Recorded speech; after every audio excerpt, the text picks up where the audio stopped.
Welcome to the first edition of Platform for the year 2020. Should I say a Happy New Year to you? Well, my name is Ruth Aguele, and today we want to look at something very critical for Nigeria, but let's start this way. Now, in a bid for the country to diversify its economy and build a competitive manufacturing sector which would facilitate integration into global value chains and boost productivity, you agree with me that there is dire need for foreign direct investment, which has already been on the pipeline. And 2019, we saw a lot of that open for Nigeria.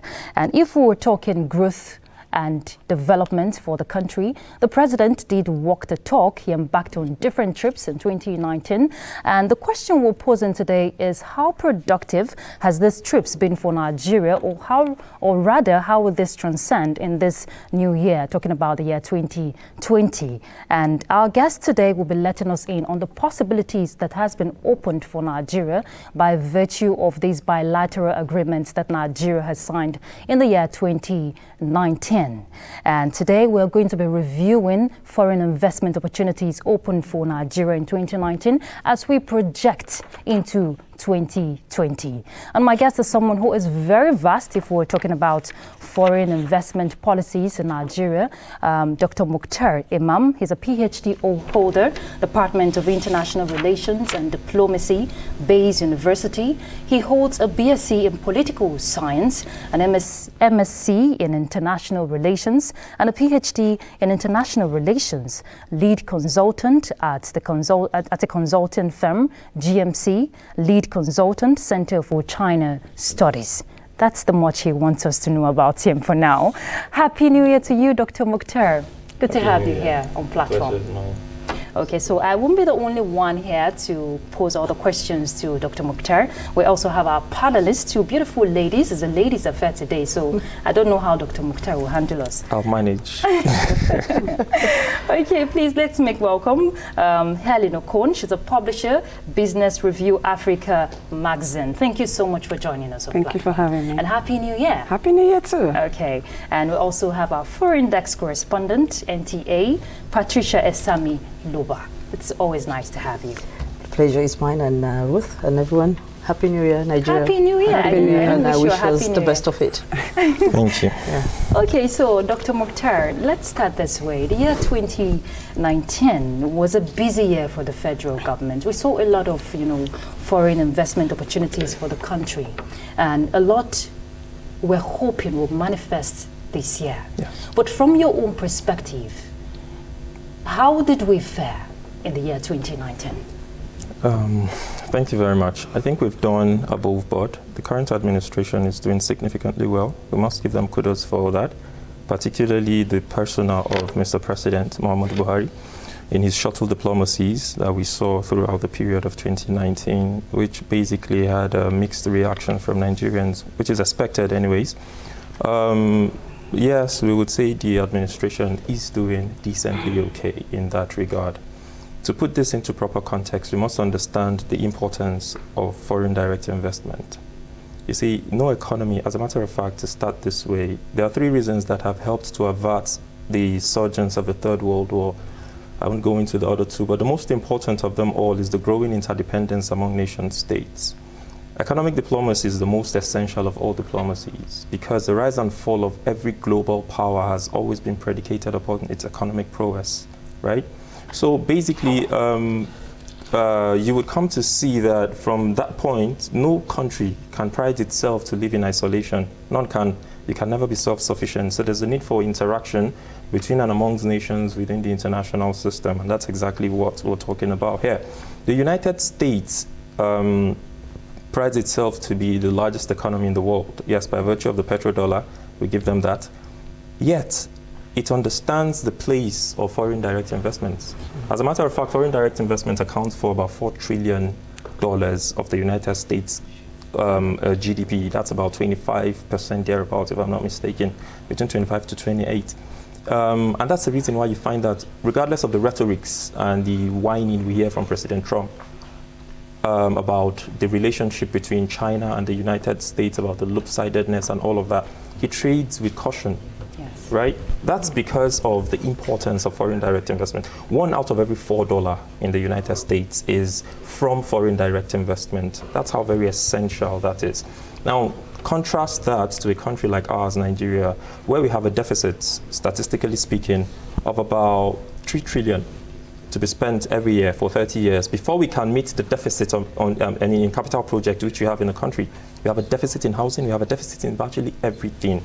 Yet in 2018, the figure from, I think, the World Bank or the IMF was that Nigeria raked in about 0.50% of foreign direct investment, which is not very good in comparison to countries like Mozambique and even the DRC, which raked in about 18% thereabouts. So more needs to be done. Yes, of course, the president is doing brilliantly well in trying to woo in investors. We need foreign direct investment. Government alone has never been able to do it anywhere in the world. And from what you're saying, it's a positive dimension the president has embarked on in 2019. But in 2019 also, we saw, if we're talking building bridges in terms of, you know, expanding collaborations with other nations, we saw some detractors, you know, criticizing some of these trips of the president. I don't know if it's at this point I should bring it in. In your own opinion, from what you're establishing for us at the start, what are the advantages, you know, potent for Nigeria? There are numerous advantages. That's the point I was going to go to. Foreign direct investment in itself, like with every other social phenomenon, has its positives and negatives. You see, everything that has to do with international relations, and when you talk about international relations, you're talking about interaction between and among nations within the international system. There's something called the world order. The world order is what sets the pattern of relations. How do they relate? Are they relating as a king meeting a king? Are they relating as a subordinate meeting a superior? How, you know? Now, in diplomacy, economic diplomacy precisely, which is what we're talking about, international economic diplomacy, you're bargaining from one of 3 positions. You're either bargaining from a position of strength, a position of weakness, or in no position at all, depending on what you're bringing to the table. Yes. Now, that's why it's called diplomatic bargaining. The president has done significantly well. Yes, there are a lot of detractors who look at the president's trip as, say, Nigeria going out there to portray itself as a beggar of some sort, permit me to use the word. There's a problem here because we have a lot of reading and writing illiterates working amidst us, and being educated being lettered doesn't necessarily mean being educated. We have to draw the distinction.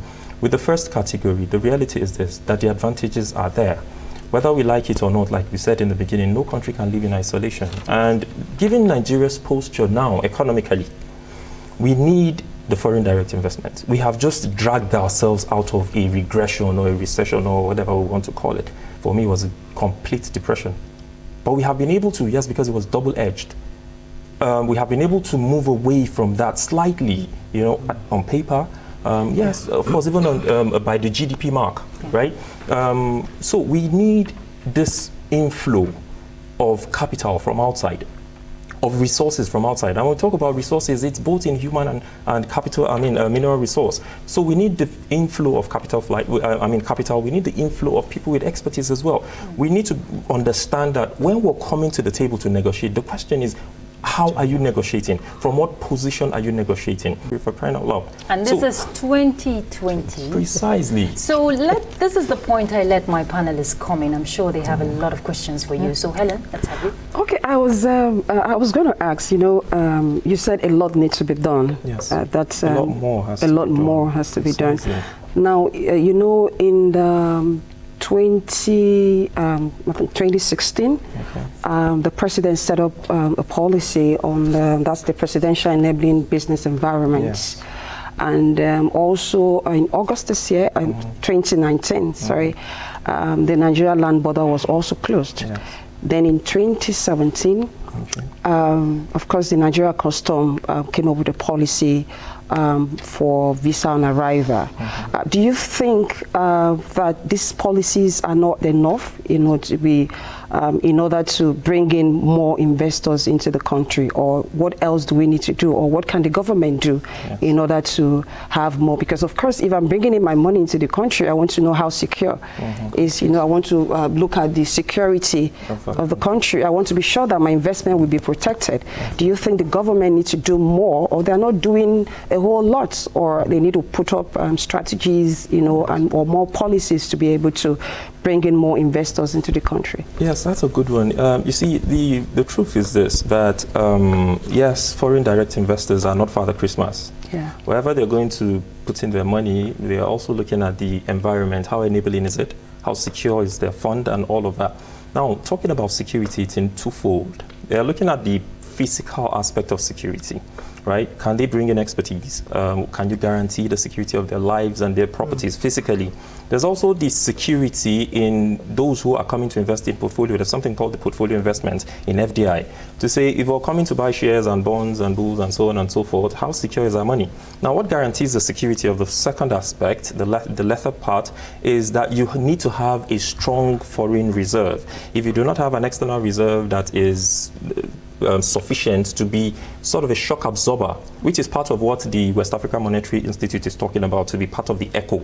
It's a very essential ingredient that signals to people out there that your economy is doing vibrantly okay, and that they can come in and sink in their money. If you do not have an external reserve that can that can withstand the shock, nobody really takes you seriously. And that's the reason why we say that the president is doing significantly well in that regard. Because we see that from 2015 up till now, Nigeria today has the largest GDP in Africa. We have the biggest external reserve in the whole of Africa. We beat South Africa and Ethiopia, right? So basically, I think the president is doing significantly well in that regard. The statistics are there to show.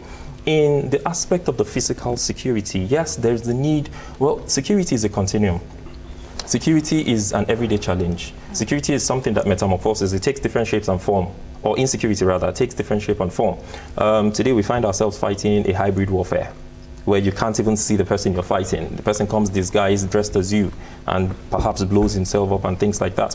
I think from where we're coming in the last 5, 6, even 10 years, we would want to give a little credit to this administration for having curtailed the most dreadful, the most feared sort of face of insecurity we were facing in the country, which is Boko Haram. At least it has been degraded to a significant extent. Now, speaking of the policies, I think that there's a need for an alignment in these policies. For example, you can't be talking about ease of doing business environment, and then you still find people being hostile to investors who are trying to come in. Again, there's a misconception around closure of border, and the talk of trying to woo in foreign direct investors. Even the United States, that we would say with all honesty is the birthplace of globalism, today is becoming protectionist. Not absolute protectionism. Trump is a businessman. He knows better than closing up his border and shutting everybody out and becoming like Chamamao in China. What he's doing is trying to make people understand that we need to grow our economy. We need to look inward. Which is what Nigeria is also precisely doing. It is sycophantic for a Western philosopher to tell you that you must learn to liberalize and free trade and open up your economy for others to come in. And they're coming in. Not the reality is that when you talk about these things, you're saying open up your store, let them come and feed.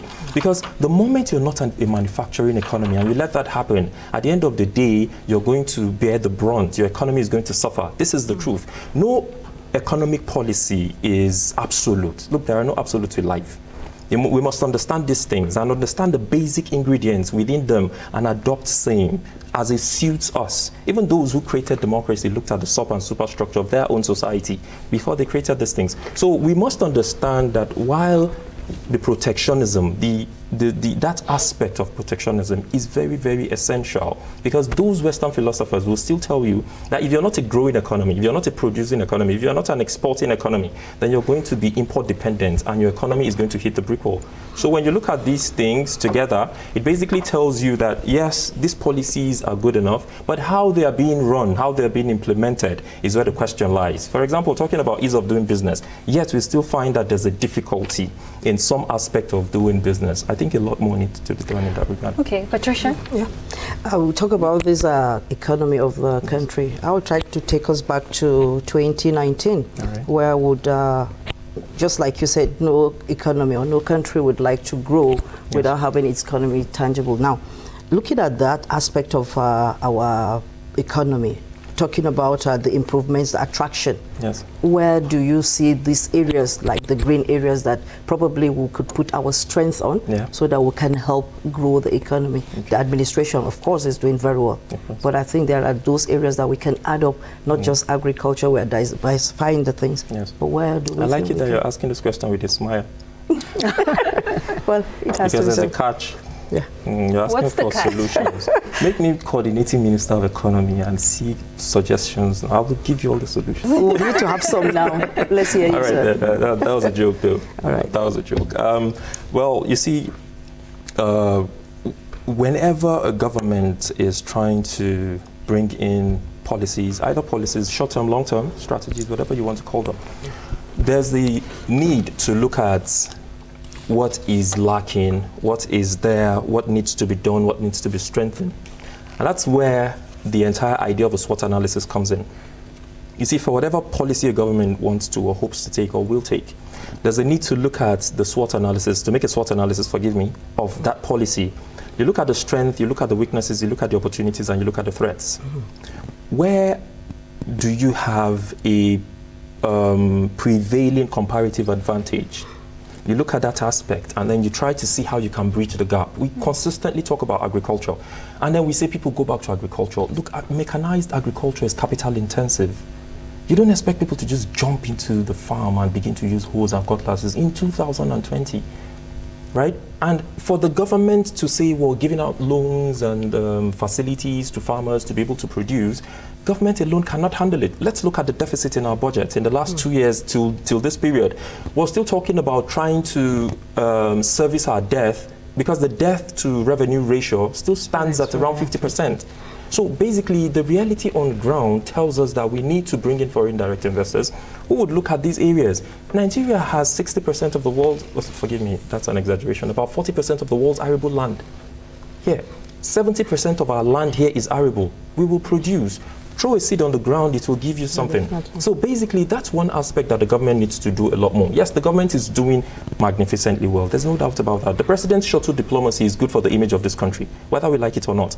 And I think from my point of view, I'll still go back to those, enumerating those. From my point of view, I don't think we have exploited, if I may use that word, the persona of Muhammadu Buhari sufficiently within the international realm. Domestically, he might have his issues. Yes, I understand for my scholars out there who don't want to bash me on this one. Your domestic policies and your foreign policies must align. There's no doubt. But I think there's too much politicking going on around here. And the reason why that is so is because of the things that galvanizes our thoughts. We think ethnically, we think religiously, we think regionally. So no matter how good you are as an individual, people are there trying to criticize or condemn. So, but then we haven't exploited the persona of the president. You go outside of this country. I was in China last year, and people asking me, oh, you're from where Muhammadu Buhari is. And I was so proud of myself. This is a green passport people hide. I was carrying it on my forehead. I was in Saudi Arabia. Somebody looked at me and he said, Muhammadu Buhari. I was like, I am not even Nigeria. He's not asking, are you from Nigeria? No, it's not Nigeria anymore. So I think the image of the president is something that needs to be looked at out there, because politics is about perception, domestic or international. So once you have that kind of gold mine, I think local government councillors, chairmen, state governors, and Muhammadu Buhari cannot bring in all of the investments alone.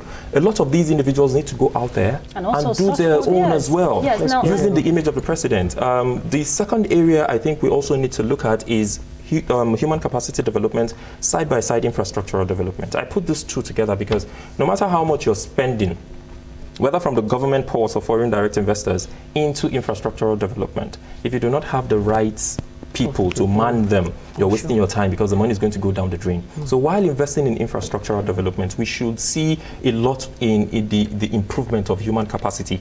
Ironically, we live in a society where if you don't have a college degree, you're cast to the dustbin. We shouldn't do that. We should look at our population.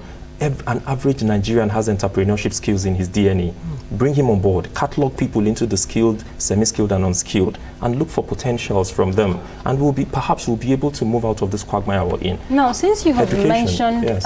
you know, we should also look at diversifying this investment. There's a need. What about iron ore? What about mining? Yes, that's why yes. I mentioned that, if Yes. we recall the MOU Nigerians signed with Russia, Federation of Russia, in 2019, that opened way for a $1 billion precisely. facility to be shared by the Russian Federation for Nigeria to resuscitate the Ajaokuta Steel Company, which is really big. I was going to go there because I'm very passionate about Ajaokuta. Yes, a lot of people are really passionate. And in line with that, there's also in the pipeline the revival of the Nigerian iron ore mining company in Kogi State. Yes. Now, what kind of benefits? Because a lot of people have looked at this Ajaokuta Steel Company as one project that has been long abandoned. Yes. It has raised a lot of controversy, and for this administration to bring it back on the table. Yes. What is your opinion? I think it's a very magnificent one. If anything, if I have not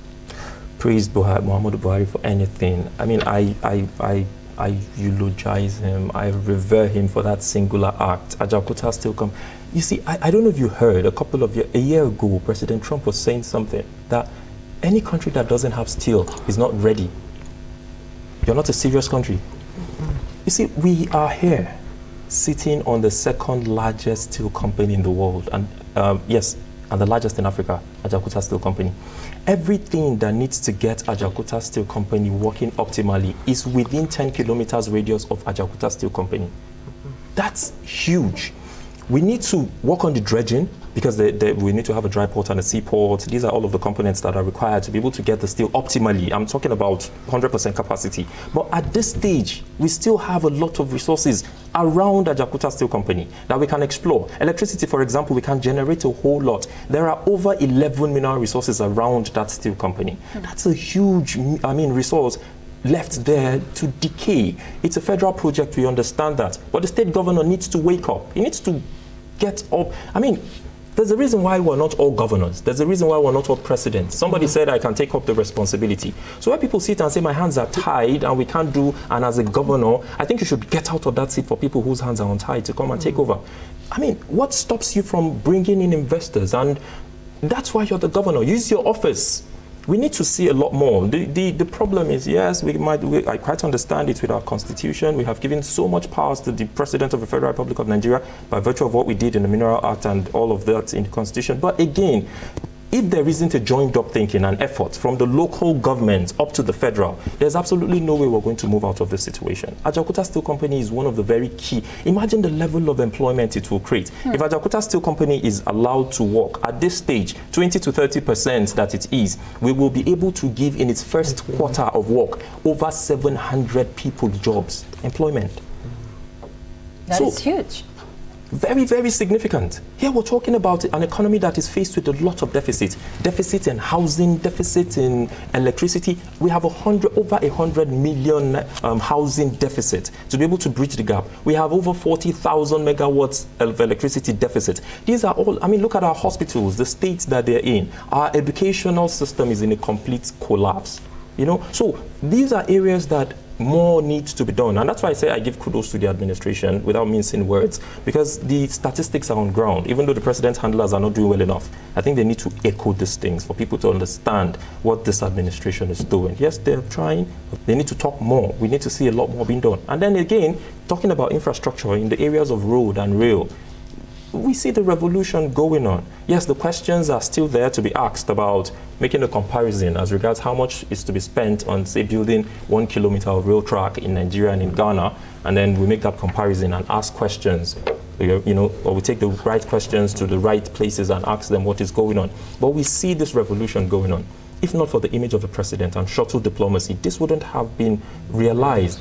This happened in 2015 in Fokak in Johannesburg when the president went and met his Chinese counterpart, Xi Jinping. They had a conversation. You may know that the Chinese were going to withdraw from that deal after what happened with the previous administration happened before 2015. The president got them back to the table and, as a matter of fact, requested that they up the figure to 78%. That's the funding we're getting from the Chinese. The counterpart funding of 20-something% is what we're bringing. You know, this is what an image does. This is what the president has been able to achieve for us. So I think for the critics, they need to tempo it down a bit. Okay. I'm really interested about the excited rather about the Ajaokuta steel, okay. And like you said earlier, I mean, if that steel is developed, it's going to create a lot of employment and all that. Patricia said something. She asked a question: what can the government do to bring in more, or to work on our competitive advantage? Yes. I know, for a period of time, our focus has been on oil. Then, recently we've moved to agriculture. Yes. I mean, looking at agriculture is huge. Yes, it is. We have the cocoa industry. I mean, we're not doing anything about it. Extremely huge. The cocoa industry is there. Yes. I mean, if you go cotton is to interject, you see, the second largest economy in the world is China. Yet, 60% of the Chinese population, as developed as China is, 60% of the Chinese population is still in agriculture. You can never hear of a food glut. Yeah. No food glut. Every other thing can have a glut, but not food. So people will consume. Yes. So I think, like you said earlier, the president's handlers really need to do a lot. And again, I've also noticed, I might be wrong, sometimes when the president travels on some of the international trips and all that, you don't see much of the private sector. The private sector needs to be carried along. They need to be there. And you also said something about skills development. Yeah. We have a lot of our entrepreneurs who are doing so much, but they have this issue of how to start their business.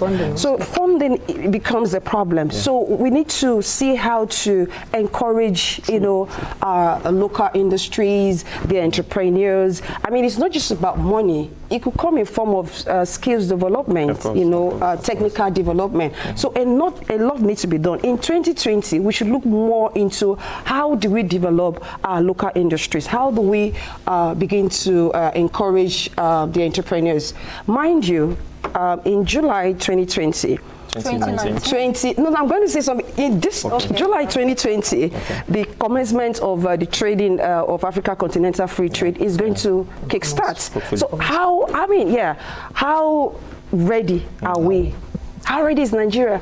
And in August, our land border was shut. How ready are we? Yeah, the issues around closing of our land border, it's not an absolute closure, by the way. We must note that as well. And it's not going to be forever. It's not a continuum, right? It was basically around certain items.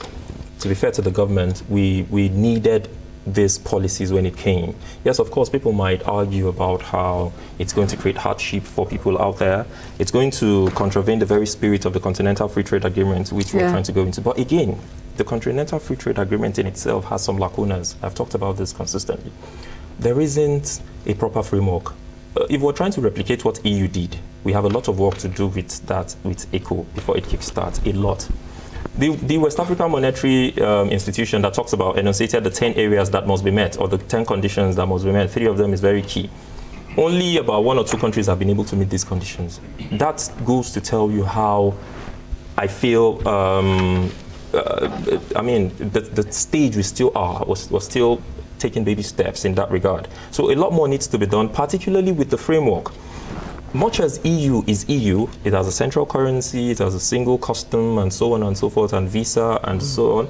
Yet, there are still certain thematic areas that are exclusive to the sovereign, to nation states, to countries. Policies must be made. Britain makes its policies, Spain does, and so on and so forth. So these issues must come on board. The issue of having a common currency, and then also your national currency, what happens, how do you bridge the gap, do you consistently use your currency, these are also issues that must be looked at as well, because we know that Euro is working side by side the British pound, and it's doing well. So there are a lot of framework that must be given consideration before ECO will even kickstart. These are all issues. But as far as closing the border for now, I think we really, really do need that because of the porousness of our borders, and because we have been so enmeshed in this whole shenanigan of bringing, being imports dependent, which is not good for our economy, not in the list. And earlier you mentioned, she asked a question regarding guiding the policies and the implementation. You talked about the implementation of the policies. Yes. If we want to see the gains of these, then it must be effectively implemented. Now, Precisely. it's one thing to have these policies in place. It's another thing for implementation. Exactly. But where I'm headed is if we want to review some of these terms and regulations guiding this foreign policy, are we on the advantage position for Nigeria? Yeah, it depends on how you're handling it. Everything around foreign or domestic policy depends on how you're handling it. Excuse me. Like with every social phenomenon, every social issues, there are gains, there are downsides, there are, to every policy you're making. But what you consider as a government is, do the benefits outweigh the issues that will come with it? And then what exactly what's your targets? What do you aim to achieve with what you're putting in place? These are some of the very critical questions that, as a government, the policy drafters need to sit and ask themselves.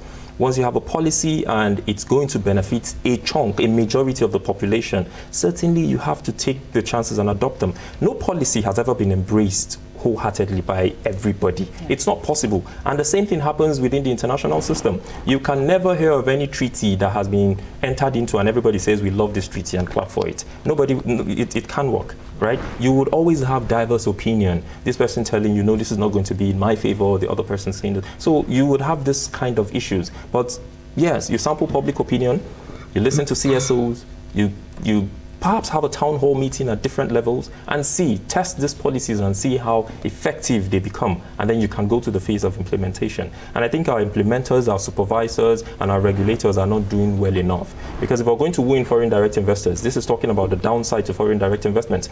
I'm talking about portfolio investment and real sector investment. We need to have proper regulatory mechanisms and proper regulators, because the individuals who take up the responsibility of doing the job are the ones who have the chunk of the work to be done. Institutions cannot work in themselves. Policies cannot work in themselves. They need people to man them.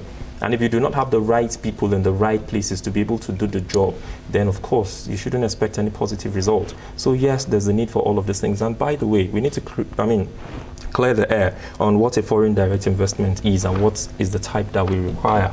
You see, foreign direct investments, apart from its technical, the philosophical views, are basically in two folds. The vertical and the horizontal are there. But then you have foreign direct investment in portfolio investment and the real sector foreign direct investment.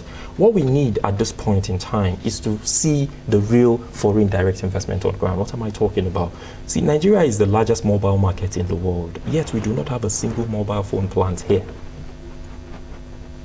It's unacceptable, it's unpardonable. We can't continue along this line.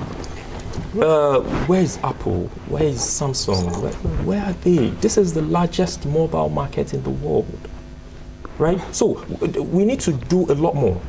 Another instance, this country is the highest producer of tomato. The irony is that we are the highest importer of tin tomato. Well, that initiative is changing, because I know some local industries that are beginning to come up along that line. That's why I said we need to see this foreign direct investment in the real sector. This government, that's why we give kudos to the government in the first place, is doing well enough. With the SIP and so on and so forth, and the interventions with farmers and so on, yes, the government is doing well enough. But here we are trying to create leeways, trying to put the government on its toes to say, let's do a lot more. With the issues we're facing on ground now, there's no way the government is going to say we're taking the chunk of all of our budget. This is the first time in the history of this country we're seeing 1 trillion go to capital projects. It's something to commend the government for. And I think in the last 4 years, we have seen implementation of budgets to between 50-60% thereabout, which is something, a deviation from the past. Yes, there's no doubt about that, but a lot more should be done. We should see a lot more investment in these sectors. We should see our young people get engaged more. Government alone cannot. Look, any economy where government and the banks are the highest employers of labor, it will hit the brick wall, it will crash. You can't do it.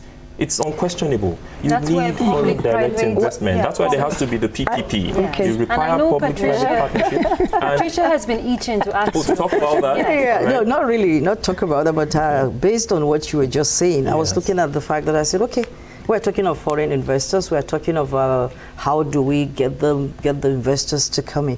What do we do? What should Nigeria do? We first of all financially bring in more investors to be able to make 2020 a different year. You see, it's the responsibility of government world over, as defined, as enshrined in the Constitution, to be the body that is responsible for creating an enabling environment for both its citizenry and those coming from outside to strive and thrive.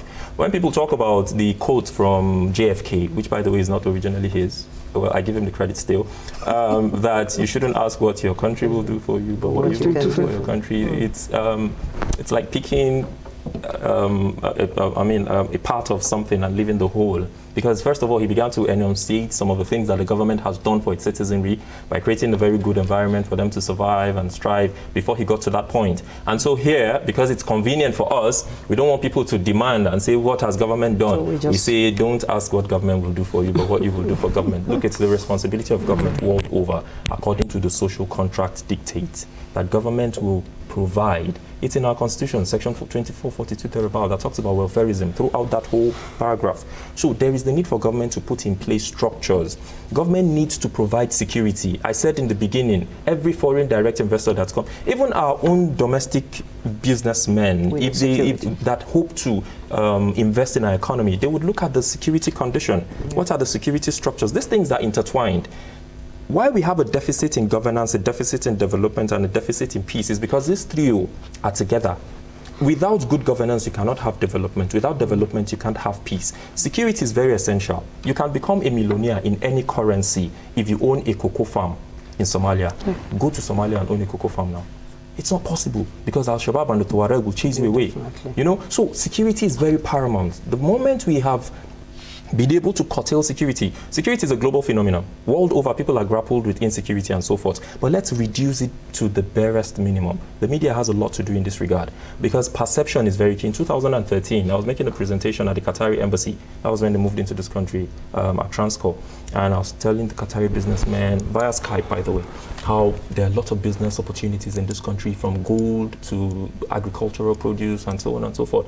And as soon as I left, the deputy ambassador then, Mohammed, called me and said he doesn't think these people will come. And I asked why, and he said because a narrative has been put out there. Our media is telling the stories of Nigeria being a war zone. And so people have that impression that, look, it's not all good in Nigeria. And they begin to, it scares them away. So a lot more needs to be done in that regard. Again, if government does not invest into infrastructure, there's no way people are going to come in. So you create the path, and then people come in and say, oh, the government is serious about this, and then they can key into that. If I will come in the area of security, let's go back to 2019, Buhari's visit to Saudi Arabia. Now, it wasn't just only about petroleum, the petroleum industry. Security was also part of it at the Future Investment Initiative Forum. Now, let's divert a little and leave the security. I know it's part of it, but the prospect for Nigeria, part of the investment opportunities there, is the refinery rehabilitation, pipeline construction. Now, we are a nation, we are known for that oil. We're an oil-producing nation. And whether we like it or not, even if we say we want to diversify and all of that, we still depend largely on the oil. So what are the benefits for Nigeria? The president's shuttle diplomacy, not just with Saudi Arabia. Saudi Arabia is a major player within the international system, so definitely we need to lean towards them to be able to get derive some of these benefits. But the president's trip, his shuttle diplomacy around and talked around in all of the countries he went to and all of the countries that came to him. The conversation was around other things, but then it still fell on our oil. How exactly do we harness more? How do we explore the Lake Chad Basin? Because there's a huge chunk of deposits there, and so on and so forth. But because of the issue of insecurity, and of course, because of climate change, the Lake Chad Basin itself is drying up. We'll all agree to that. So, yes, there are a lot of benefits to be gotten from this. Nigeria is a country, the 6th highest producer of oil and the 3rd highest producer of gas in the world. That is enough economic benefits for you to utilize. But the one thing that has held us back in this regard stems from indiscipline. You see, when Lagarde came to this country, She told the president a lot of things. There were a series of recommendations of micro and macroeconomic policies to be able to grow our GDP, austerity, and so forth. But the one thing that struck a chord in me was when she said that, Mr. President, your people are a bunch of indisciplined lots. You see, the first step to solving a problem is to acknowledge and appreciate that the problem is there. If we are not going to look at the message and we consistently attack the messenger, we're going to be stuck where we are. Our problem is largely with us. You see, the social psychological conditioning of an average Nigerian is the reason why when you bring policies, they seem not to work. You take them outside this country, they work magnificently. Yeah. It's about us. Because in the end, the people in public offices, those in position of authority, are from us. We are the ones who set the pace for them to follow. I mean, the path for them to follow. We tell them this is the direction you go. But you know that we have struggled, sorry to cut you there, we have struggled in the past, you know, to sustain our oil in terms of stability. Yes, we have. Now, do you think if we have these investors coming to, you know, rehabilitate our refineries, we'll have it on fast track? But then the point is, will the investors be willing to come in? Who are the investors coming to meet? So we need to first of all trash out the issue of our social psychological conditioning as a people. We need to begin to embrace the positive. We need to move away from this whole thought, the things that galvanizes our thought I mentioned earlier. Because when you speak to an average Saudi Arabian businessman or a Qatari, I've had first-hand contact with these individuals. That's why I'm letting you in on this. The first thing they tell you is, we have a mistrust with Nigerians. As I'm sitting here now, I'm trying to set up an abattoir, a meat production factory or a slaughterhouse in Gwagwalada. I have been in contact with someone at the Qatari embassy. Get these guys to come back. My fear is they don't trust Nigerians. Although I gave him a bit of it. Saudi Arabia's Aramco showed interest. Aramco has shown interest. Yes. The Qatari oil company, oil giant, has shown interest. They have been bidding for the Lake Chad Basin. They have been talking about these things. What is impairing this is the issue of insecurity in that region, right? But I'm trying to tell you that on a general note, this is the mindset people have of Nigerians out there. That needs to be corrected, first and foremost. Secondly, yes, look, Nigeria is, if you're talking about Africa as a continent and its huge mineral potentials and deposits and so forth, you cannot move Nigeria out of the equation. Anybody who's talking about Africa must talk about Nigeria. So everybody's interested in Nigeria. We're talking about the scramble for Africa 2.0. Africa was attractive in the past, it is attractive today. They're all coming here. They're coming to Nigeria. This is 1 out of every 4 Africans is a Nigerian.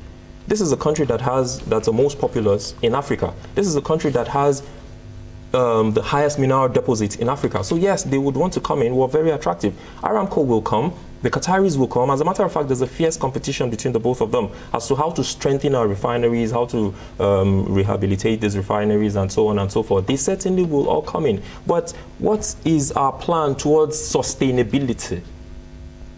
If these individuals come in, will they be facing the same problems they consistently talk about in the past? Will their expatriates be kidnapped? Will they be faced with problem of insecurity in these regions? These are some of the domestic issues that we must put in place before they even arrive. I feel that, you know, talking about Nigeria image out of the country is not just the responsibility of the president. No, it's not. You know, the media as well, we also have a lot to do. It's our responsibility. You know, there was a time, I think 2018, I traveled to one of the northern states. And I had a lot of terrible misconception about that state, you know, Boko Haram, bomb blast and all of that. But I said I was going to go there because I needed to cover an event there. But when I got there, I was like, wow. It's exaggerated. The state was just awesome. There was nothing like that. So I think the media as well, we have a role to play. The president alone cannot do it. The government alone cannot do it. The media also has, you know, a role to play. And let me just digress a bit. In 2019, Nigeria was ranked 146 in ease of doing business. Yeah. And now we are ranked, the current ranking is 131. And I recently saw the president tweet, and he said he's looking at Nigeria moving up to 70. Yeah.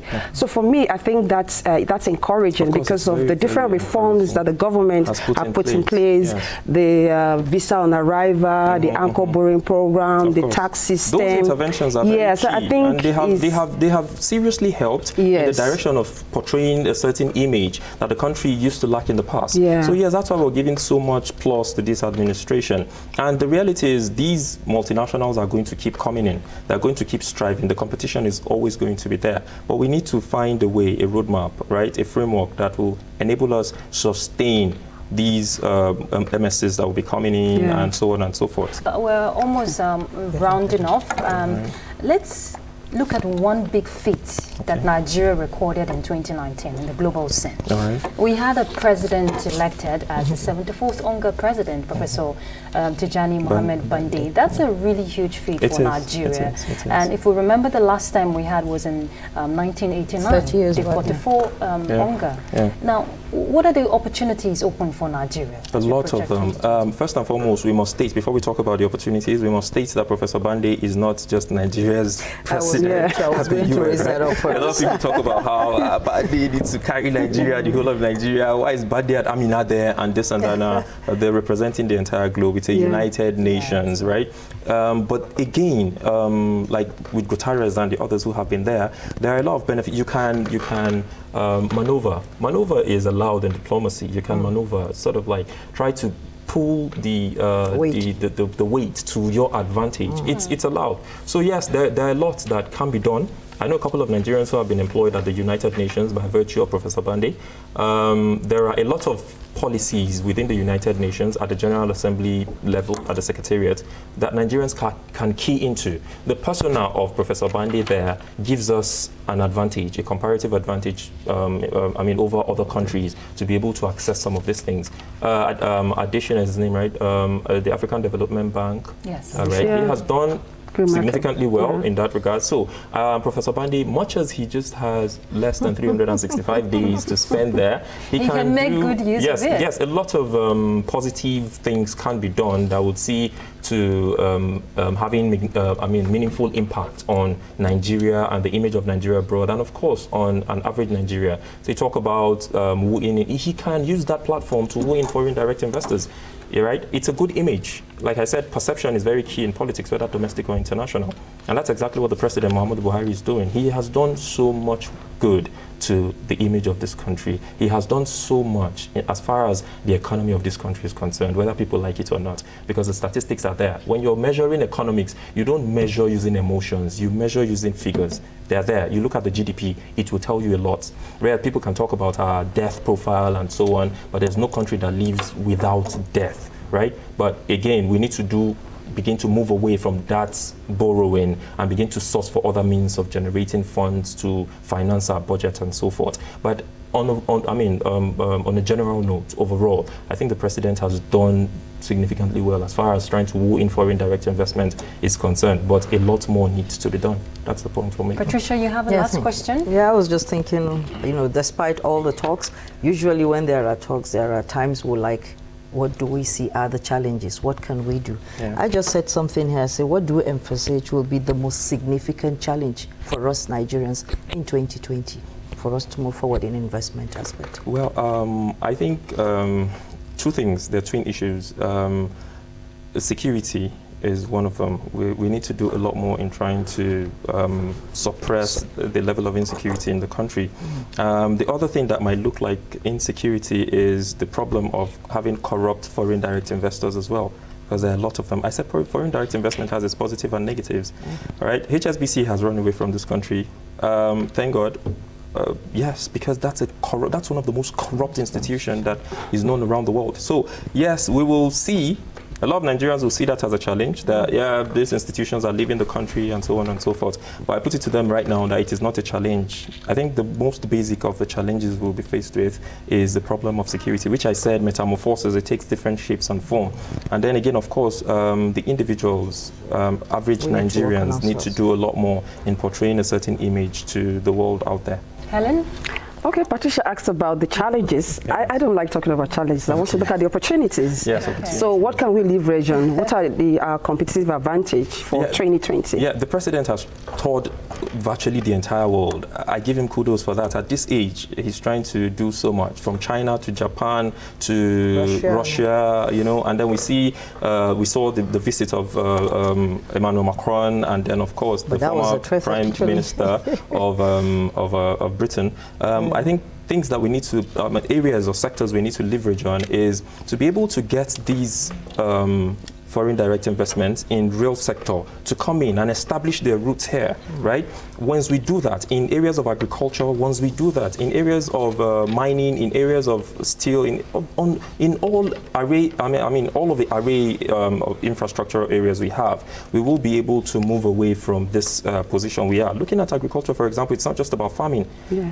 Northeast Nigeria houses 40% of the entire cattle in West Africa. The entire cattle, that's huge, right? Right. So I think that's I'm very optimistic because you have inspired us. I'm sure we're all optimistic that 2020 looks promising for Nigeria if we're talking direct foreign investments. Before you Nigeria. round up there, I mean, on the program, I was opportune to say something. I said, from all the look of things, 2020 looks a promising year from the African perspective down out.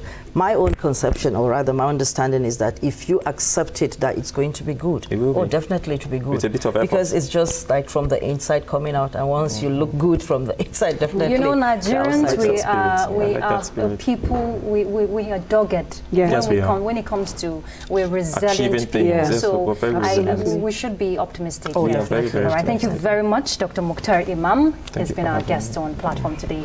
Thank you. You've laid all the issues out, and so we want to call you. I want to believe when we're calling you 2021 New Year, we should be talking about how much we have improved so far. God willing, we will. All right, and we also would like to thank our panelist, Helen Okon. She's a publisher, Business Review Africa magazine. Thank you so much for your contributions. Thank you. And our very own Patricia Esamiluba, foreign desk correspondent here in NTA. Thank you so much. Another unrepentant optimist of the Nigerian dream, like me. Oh, yeah. Thank you very much for being on the platform. Thank you for the great opportunity. And, all right, so this has been Platform today. We do hope you enjoyed every bit we have laid out. The year 2020 is just starting, and the foundation from what we have talked about here has already been laid when we're talking about foreign direct investments for Nigeria. And our guest is very optimistic that a lot of growth awaits Nigeria in this new year. Well, what can I say? We should all be positive as we embrace the year with open arms. I'm Ruth Aguwele. Thanks for your time. See you some other time. Bye.